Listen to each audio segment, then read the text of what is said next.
Muraho neza abakunzi b'Urumuri rw'ubuzima TV. Uyu munsi reka turebere hamwe uko ushobora gukoresha umunyu wo mu nyanja cyangwa se umunyu karemano kugira ngo wirinde uburozi, inyatsi, amadayimoni, imyaku, akarande k'amateka mabi ndetse n'ibindi bisa nabyo. Niba wumva hari ibikuzitiye mu mibereho yawe, ibibazo utasobanukiwe, inshuro zose uhomba cyangwa wumva ugarijwe n'imyuka mibi, iyi video iraza kugufasha cyane. Ngaho dufashe gusubiza iki kibazo. Waba warigeze kwirukana? Ese waba warigeze kwirukana amarozi, amadayimoni, imyaku, inyatsi, akarande, imyuka mibi ukoresha umunyu wo mu nyanja? Tanga igitekerezo cyawe hasi muri comment section utubwire. Ese haba hari icyo wowe ushaka ko tukugezaho? Nabwo uratwandikira muri comment utubwire. None se ibi ntibyaba ari byo bita guterekera cyangwa kuraguza? Ibitekerezo byanyu ni ingenzi. Ntiwibagirwe gukanda subscribe, like ndetse no gukora share kugira ngo Urumuri rw'ubuzima TV igere kuri benshi bamenye ibyiza tubagezaho nuko mwakwivura amarozi, inyatsi, akarande ndetse n'ibindi bisa nabyo. Mbahaye ikaze.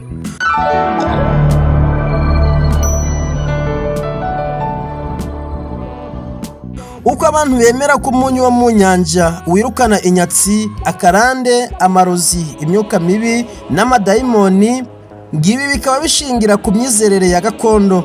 Mu myemerere ya Kinyarwanda no muri Afurika hose, umunyu cyane cyane umunyu karemano kasiso ukoreshwa nk'igikoresho cyo gukuraho inyatsi n'imyuka mibi, kurinda uburozi cyangwa se amarozi, guhumanura umuntu wagiriwe nabi, kuvura ibikomere by'ubutumwa cyangwa akarande. Kuvura ibikomere byatewe n'abatumweho ibirozi, gutera ku nzu, ku muryango cyangwa mu mazi ngo ukuraho ibyago. Aha abantu bawunywa mu mazi, bawutera mu muriro, bawihanaguza ku mubiri, ndetse ibingibi bigakorwa banivugisha ngo urimo amadayimoni, uwavumwe, uwagiriwe n'imitongero bibaveho basigare bera ngo de. Utese none bikorwa bite? Tega amatwi byose tubive imuzi. Iyo ugiye kwirukana imyuka mibi, amarozi, amadayimoni ndetse n'ibindi bisa nabyo, ugenda uvuga wiswaho amazi ugira uti: uyu ni umunyu w'imbaraga uvuye mu nyanja aho amayobera ahurira n'ukuri. Ndawukoresha uyu munsi kugira ngo nihanagureho uburozi, inyatsi n'amaraso y'akarande katari akimana. Ndihanagura imyuka mibi, amadayimoni, amarozi, inyatsi, imyaku ndetse n'ibindi. Uyu munyu nturinda gusa aho kwanagura imyuka mibi, ntizongere kumpangayikisha. Akarande k'amateka mabi gacibwe burundu kandi ngizwe mushya. Umubiri wanjye, umutima wanjye n'ubugingo bwanjye bihumetswe n'umucyo mushya utunganye. Niba utera mu mfuruka z'inzu, dore uko ubigenza. Nshyize umunyu hano mu mfuruka z'inzu yanjye kugira ngo habe urugo rutekanye. Nta mubi wemererwa kugwinjiramo, nta gicuku cy'amayobera cyemererwa kuruvogera, nta muntu uzanyuramo ngo ahasiga ibibi. Aha naho umucyo, amahoro n'umugisha. Ubwo ni uburyo bukoreshwa ku muntu wese wirukana amadayimoni, imyaku ndetse n'ibindi bisa nabyo igihe arimo gukoresha uwo munyu. Ndagira ngo mbibutse ibi byose ndimo mvuga ni ibivugwa n'abakora iyo mihango, iyo myizerere yo kwirukana amadayimoni, akarande ndetse n'ibindi bisa nabyo twagiye tuvuga haruguru bakoresheje umunyu. Ibi byose ngenda mbabwira ni uburyo bagenda babikoramo. Dore uko ni kuntu babigenza iyo bari kwirukana ibindi bibi. Icya mbere, koga n'amazi arimo umunyu wo mu nyanja cyangwa se umunyu karemano. Ufungura litiro 3 z'amazi ashyushye cyangwa se akazuyaze, ushyiramo ikiyiko kimwe cyangwa 2 by'umunyu wo mu nyanja. Oga umubiri wose uvuga uti: ndikuraho imyuka mibi, amadayimoni, imyaku n'akarande kose katanyujijwe ku Mana. Bikorwa neza nimugoroba mbere yo kuryama.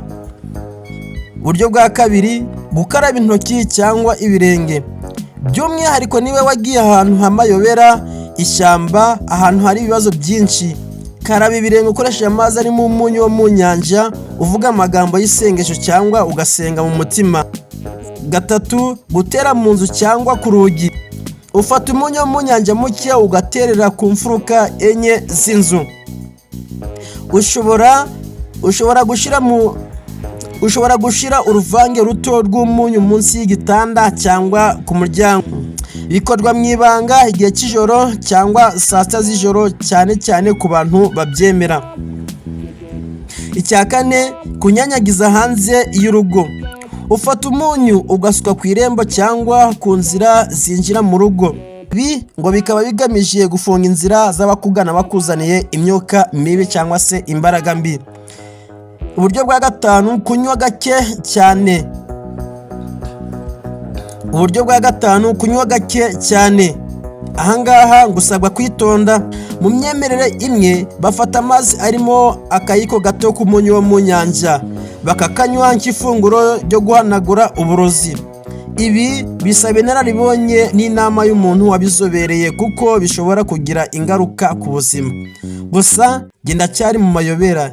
Ese ibi biramutse koko ari byo, gusenga Imana byaba bimaze iki? Ese ubwo Imana yabikiriho?